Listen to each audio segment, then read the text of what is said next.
10th class అర్హతతో ministry of home affairs పరిధిలో పనిచేస్తున్న ఎస్ఎస్బిలో ఖాళీగా ఉన్న గ్రూప్ సి పర్మనెంట్ ఉద్యోగాలకి ఒక భారీ నోటిఫికేషన్ అయితే వచ్చింది. దాదాపు మనకి 3 సంవత్సరాల తర్వాత ఈ వేకెన్సీస్కి నోటిఫికేషన్ అయితే రిలీజ్ అయింది. స్టార్టింగ్లోనే మీరు 60,000 వరకు కూడా శాలరీ పొందొచ్చు. ఎటువంటి ఎక్స్పీరియన్స్ కూడా అక్కర్లేదు, ఎలాంటి ఇంటర్వ్యూ కూడా ఉండదు. అన్నీ కూడా పర్మనెంట్ ఉద్యోగాలు. Andhra Pradesh, Telangana male and female candidates అందరూ కూడా యొక్క వేకెన్సీస్కి అప్లికేషన్స్ పెట్టుకోవచ్చు. సో వీడియోలో మీకు జాబ్స్ గురించి కంప్లీట్ డీటెయిల్స్తో పాటు ఎలా అప్లై చేసుకోవాలి, పోస్టుల వారిగా మీకు అన్ని డీటెయిల్గా క్లియర్గా ఎక్స్ప్లెయిన్ చేస్తాను. కాబట్టి చూస్తున్న ప్రతి ఒక్కరు కూడా వీడియోని లైక్ చేసి ఒక చిన్న సపోర్ట్ ఇవ్వండి. చాలామంది చూస్తున్నారు, అప్లై చేసుకుని వెళ్ళిపోతున్నారు కానీ లైక్ చేయట్లేదు. సో ఇప్పుడే వీడియోని లైక్ చేసి మీ ఫ్రెండ్స్ కూడా షేర్ చేయండి. ఛానల్ని సబ్స్క్రైబ్ చేసుకుని బెల్ ఐకాన్ని యాక్టివ్ చేసి పెట్టుకోండి. ఒక ఇంపార్టెంట్ అప్డేట్, మన ఛానల్కి సంబంధించి ఆర్కే లాజిక్స్ యాప్లో మీకు అన్ని రకాల గవర్నమెంట్ జాబ్ ఎగ్జామ్స్కి సంబంధించి ఫుల్ కోర్సెస్ అయితే అందుబాటులో అయితే ఉన్నాయి. మీకు రైల్వేస్కి సంబంధించి బ్యాంక్, ఎస్ఎస్సి, కోర్టు జాబ్స్ ప్రతి కోర్సెస్ అయితే ఉన్నాయి. సో మీకు 15 years ఆఫ్ ఎక్స్పీరియన్స్ ఉన్నటువంటి సీనియర్ మోస్ట్ ఫ్యాకల్టీస్ అయితే క్లాసెస్ అందిస్తున్నాము. డెమో వీడియోస్ కూడా ఉన్నాయి యాప్లో. డెమో వీడియోస్ వినండి ఫస్ట్, నచ్చితేనే ఫుల్ కోర్స్ అయితే తీసుకోండి. యాప్ లింక్ మీకు డిస్క్రిప్షన్లో పిన్నెడ్ కామెంట్లో ఇచ్చాను. ప్రతి ఒక్కరు మన ఆర్కే లాజిక్స్ యాప్ డౌన్లోడ్ చేసుకొని ఒకసారి చెక్ చేయండి. జాబ్ డీటెయిల్స్లోకి వెళ్ళినట్లయితే ఈ రిక్రూట్మెంట్కి సంబంధించి ముందుగా మనము ఇంపార్టెంట్ డేట్స్ చూసే ముందు ఈ నోటిఫికేషన్ మనకి మినిస్ట్రీ ఆఫ్ హోమ్ అఫైర్స్ పరిధిలో పనిచేస్తున్న సశస్త్ర సీమా బల్ నుంచి అయితే నోటిఫికేషన్ అయితే రావడం జరిగింది. అండ్ ఈ నోటిఫికేషన్కి మీరు ఇండియన్ నేషనల్ అయితే సరిపోతుంది. Andhra Pradesh, Telangana male and female candidates అందరూ కూడా ఈ యొక్క వేకెన్సీస్కి అప్లై అయితే చేసుకోవచ్చు. ఆన్లైన్ అప్లికేషన్ మనకి 21st March నుంచి అయితే స్టార్ట్ అవుతుంది. అండ్ అప్లై చేయడానికి లాస్ట్ డేట్ 20 April వరకు అప్లై అయితే చేసుకోవచ్చు. అప్లికేషన్ ఫీజు కూడా చాలా తక్కువ అయితే ఉంది. ఎస్సీ, ఎస్టీ, పీడబ్ల్యూడి వాళ్ళు ఫ్రీగా అప్లై చేసుకోవచ్చు. మిగతా వాళ్ళు మాత్రమే 100 రూపీస్ ఆఫ్ అప్లికేషన్ ఫీజు అనేది ఆన్లైన్లో పే చేయాల్సి ఉంటుంది. ఈ జాబ్స్ గురించి నేను ఆన్లైన్ అప్లికేషన్ అనేది ఏ విధంగా చేయాలి, మొబైల్లోనే అప్లికేషన్ ప్రాసెస్ గురించి సపరేట్ వీడియో అయితే చేస్తాను. సో ఇంట్రెస్ట్ ఉన్న ప్రతి ఒక్కరు వీడియోని లైక్ చేసి కింద కామెంట్లో ఎస్ అని చెప్పేసి ఇంట్రెస్ట్ ఉన్న ప్రతి ఒక్కరు లైక్ చేసి కామెంట్ అయితే చేయండి. సో ఎక్కువ మంది ఇంట్రెస్ట్ చూపిస్తే నేను అదే రోజు అప్లికేషన్ ప్రాసెస్ వీడియో అయితే చేస్తాను. వేకెన్సీస్ డీటెయిల్స్ కనుక పరిశీలించినట్లయితే టోటల్గా మనకి ఒక నోటిఫికేషన్ ద్వారా 827 వేకెన్సీస్ని రిక్రూట్మెంట్ చేస్తున్నారు. ఇక్కడ మనకి వేకెన్సీస్ వచ్చేసి క్యాస్ట్ వరకు అయితే ఇచ్చారు. General category and EWS, OBC, SC, ST ఇలా ప్రతి కేటగిరీకి వేకెన్సీస్ ఇచ్చారు. కాబట్టి మీరు ఏ క్యాస్ట్ వాళ్ళైనా సరే ఈ యొక్క వేకెన్సీస్కి అప్లికేషన్ అనేది పెట్టుకోవచ్చు అనమాట. మేల్ క్యాండిడేట్స్ అప్లై చేసుకోవచ్చు, అలాగే ఫిమేల్ క్యాండిడేట్స్ కూడా ఈ యొక్క వేకెన్సీస్కి అప్లై చేసుకోవచ్చు. అండ్ జాబ్ పోస్టింగ్స్ కూడా మనకి ఆల్ ఇండియా అయితే ఉంటుంది కాబట్టి చాలా మంచి అవకాశం అనేది చెప్పుకోవచ్చు.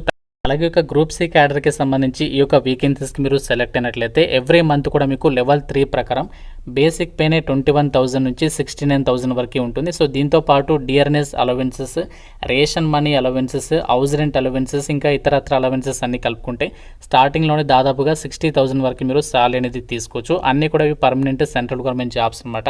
అయితే మీరు అప్లై చేసేటప్పుడు ఏదైనా ఒక విభాగానికి సంబంధించి మాత్రమే అప్లికేషన్స్ పెట్టుకోవచ్చు. ఇందులో మనకి చాలా పోస్టులు ఉన్నాయి కదా, సో ఏదైనా ఒక విభాగానికి సంబంధించి అప్లికేషన్ చేసుకోవడానికి ఛాన్స్ అనేది ఉంటుంది.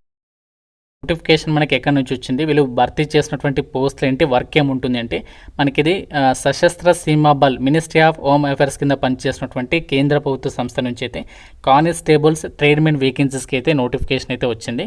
సో ఇక్కడ మనకి వివిధ రకాల విభాగాల్లో ఈ యొక్క వేకెన్సీస్ని భర్తీ చేస్తున్నారు. ఇక్కడ కానిస్టేబుల్స్ అని చెప్పేసి ఇచ్చిన తర్వాత ఇక్కడ బ్రాకెట్లో చూడండి, veterinary and driver, gardener, water carrier, cobbler, tailor, washer man, barber, waiter, carpenter, nursing orderly అని చెప్పేసి ఇచ్చారు కదా. ఈ యొక్క విభాగాల్లో ఈ యొక్క వేకెన్సీస్ని అయితే భర్తీ చేస్తున్నాను అనమాట.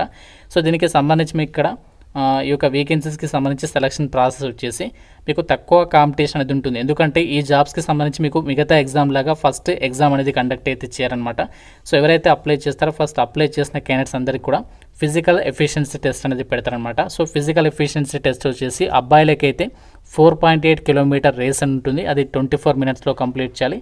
అమ్మాయిలు అయితే 2.4 కిలోమీటర్ డిస్టెన్స్ని 18 minutesలో కంప్లీట్ అయితే చేయాలి. అది ఎవరైతే క్వాలిఫై అవుతారో వాళ్ళకి నెక్స్ట్ స్టేజ్లో ఫిజికల్ స్టాండర్డ్స్ అనేవి చెక్ చేస్తారంటే హైట్ ఎంత ఉండాలి అవన్నీ కూడా చూస్తారనమాట. ఇక్కడ మీకు వెటర్నరీకి సంబంధించి అండ్ నర్సింగ్ ఆర్డర్లీకి సంబంధించి ఇంకా మీ ఇక్కడ గార్డెనర్, వాటర్ క్యారియర్, కాబ్లర్ మిగతా పోస్టులకి సంబంధించి కూడా హైట్కి సంబంధించి డీటెయిల్స్ ఇచ్చారు. సో అబ్బాయిలు అయితే మేల్స్ అబ్బాయిలు అయితే 167.5 centimeters ఉండాలి హైట్. చెస్ట్ విషయంలో 78, ఎక్స్పాండ్ అయితే 5 సెంటీమీటర్స్ అవ్వాలి. అమ్మాయిలు అయితే 157 సెంటీమీటర్స్ హైట్ ఉండాలి. సో దీనికి సంబంధించి ఎస్టీ వాళ్ళకి ఇంకా మీకు రిలాక్సేషన్ అయితే ఉంటుంది. ఆ డీటెయిల్స్ కూడా ఇక్కడ ఇచ్చారు. ఎస్టీ వాళ్ళైతే 162.5 సెంటీమీటర్స్ ఉండాలి. అమ్మాయిలైతే 150 సెంటీమీటర్స్ ఉన్న ఎలిజిబుల్ అని చెప్పేసి ఇచ్చారు. సో దీని తర్వాత మీకు ఈ యొక్క ఏదైతే ఫిజికల్ స్టాండ్స్ అనేవి చెక్ చేస్తారో దీని తర్వాత మీకు ఎగ్జామ్ అనేది కండక్ట్ చేస్తారు, రిటర్న్ ఎగ్జామినేషన్. ఈ రిటర్న్ ఎగ్జామినేషన్లో కూడా మనకి ఎగ్జామినేషన్ ప్యాటర్న్ చూడండి, 100 మార్కులకి అయితే ఉంటుంది. ఇంగ్లీష్ లాంగ్వేజ్లో క్వశ్చన్స్ అడుగుతారు. ఇందులో మీకు GK, mathematics, reasoning and general English ఈ టాపిక్స్ మీద క్వశ్చన్స్ అయితే అడుగుతారనమాట. సో దీని తర్వాత మనకి ఫైనల్ సెలక్షన్ అనేది దీని మీద ఆధారపడి ఉంటుంది. కాబట్టి ఎగ్జామినేషన్లో మీరు మంచి స్కోర్ సాధించినట్లయితే దాని తర్వాత డాక్యుమెంట్ వెరిఫికేషన్ చేస్తారు. దాని తర్వాత మీకు స్కిల్ టెస్ట్ వచ్చేసి 50 మార్కులకి అయితే పెడతారనమాట. అంటే ఏ పోస్ట్కి అయితే మీరు అప్లై చేస్తున్నారో, బార్బర్కి అప్లై చేస్తే బార్బర్కి ట్రేడ్కి సంబంధించి స్కిల్స్ అనేవి ఉన్నాయా లేదా చెక్ చేస్తారు. కార్పెంటర్ ట్రేడ్కి అప్లై చేస్తే కార్పెంటర్ రిలేటెడ్గా, మనకి వాషర్మ్యాన్కి అప్లై చేస్తే వాషర్మ్యాన్, ఆ విధంగా మీరు అది జస్ట్ క్వాలిఫై అయితే సరిపోతుంది. తర్వాత మీకు డీటెయిల్డ్ మెడికల్ ఎగ్జామినేషన్ నిర్వహించేసేసి ఈ యొక్క వేకెన్సీస్కి అయితే సెలక్షన్ అనేది చేస్తారనమాట. అమ్మాయిలు అబ్బాయిలు ఇద్దరు కూడా ఈ యొక్క వేకెన్సీస్కి ఎలిజిబుల్ అనమాట. తక్కువ కాంపిటీషన్తో మాకు 10th క్లాస్ అర్హతతో పర్మనెంట్ సెంట్రల్ గవర్నమెంట్ జాబ్ కావాలంటే ఇదే మాకు ఒక బెస్ట్ ఆపర్చునిటీ అని చెప్పుకోవచ్చు. ఇది ఒక సశస్త్ర సీమా బల్కి సంబంధించి కేంద్ర ప్రభుత్వ సంస్థ వాళ్ళు రిక్రూట్మెంట్ చేసినటువంటి ఒక కానిస్టేబుల్ ట్రేడ్స్మెన్ వేకెన్సీస్కి ఏజ్ లిమిట్ ఎంత ఉండాలి, క్వాలిఫికేషన్స్ ఏముండాలి అంటే వెటర్నరీ విభాగంలో కానిస్టేబుల్ వేకెన్సీస్కి 18 నుంచి 27 ఇయర్స్ లోపు ఏజ్ ఉన్న వాళ్ళు అప్లై చేసుకోవచ్చు. 10th క్లాస్ పాస్ అయ్యి ఉండి treatment of different spaces of ఎనిమల్స్కి సంబంధించి వాటిలో 1 year ఎక్స్పీరియన్స్ ఉన్న వాళ్ళు అప్లై చేసుకోవచ్చు. ఇక్కడ మీకు 27 ఇయర్స్ వరకు జనరల్ వాళ్ళు అప్లై చేసుకోవచ్చు. దాంతోపాటు ఓబీసీ వాళ్ళైతే 30 ఇయర్స్ వరకు, ఎస్సీ ఎస్టీ వాళ్ళైతే మీకు 32 ఇయర్స్ వరకు ఎలిజిబుల్ అనమాట. మీకు క్యాస్ట్ వరకు ఏజ్ రిలాక్సేషన్స్ ఉంటాయి. కానిస్టేబుల్ డ్రైవర్స్ పోస్టులకి అయితే ఓన్లీ అబ్బాయిలు మాత్రమే అప్లై చేసుకోవచ్చు, 18 నుంచి 27 ఇయర్స్. దాంతోపాటు ఏజ్ రిలాక్సేషన్స్ ఉంటాయి. ఈ కానిస్టేబుల్ డ్రైవర్ ఉద్యోగాలకి మాత్రం మీరు ఎలాంటి ఎక్స్పీరియన్స్ లేకుండా అప్లై చేసుకోవచ్చు. 10th పాస్ అయి ఉండి మీకు హెవీ వెహికల్కి సంబంధించి డ్రైవింగ్ లైసెన్స్ ఉంటే సరిపోతుంది, అప్లై చేసుకోవచ్చు. మీకు ఎటువంటి స్కిల్ టెస్ట్ కూడా కండక్ట్ అయితే చేయరనమాట.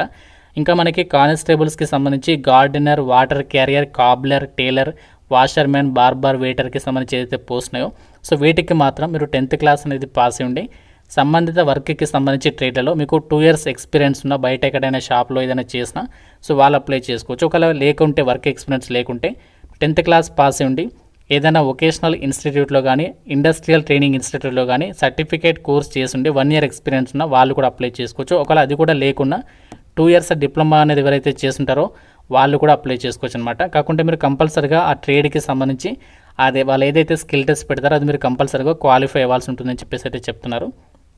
ఇంకోటి ఏంటంటే కానిస్టేబుల్ కార్పెంటర్ అని చెప్పేస్తుంది కదా, దీనికి వచ్చేసి 18 నుంచి 25 ఇయర్స్ సేమ్ మనకి ఎలిజిబిలిటీ అనమాట.